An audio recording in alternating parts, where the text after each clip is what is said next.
Hot take incoming, as the cool kids say.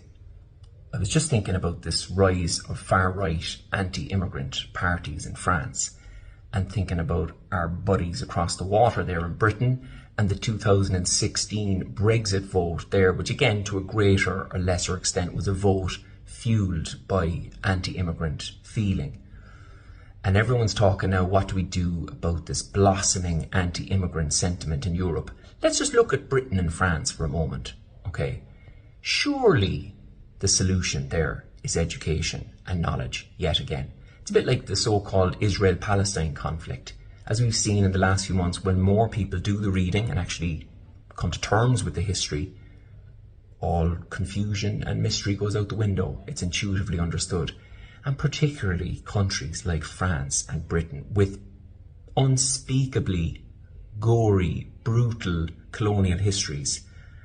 If more people in France and Britain and England, in the school systems, in pop culture, understood the true face of colonialism, because what we get often is either an obscuring of the face, the true face, or a dressing up as if colonialism was just a force for good.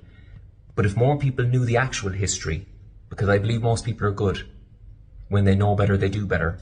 If they learned about the ethnic cleansing, the mass murder of indigenous populations, the brutal wealth extraction, the dehumanization, the divide and conquer policies, the slave trade, the drawing up maps in territories you've never even been before, creating the causes and conditions for endless wars and poverty and inequality.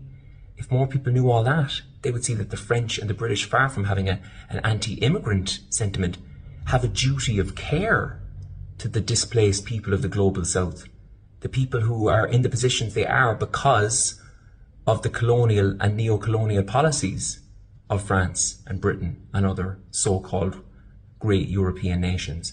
So I think it comes down again to the George Santayana phrase of, those who do not remember their history are doomed to repeat it.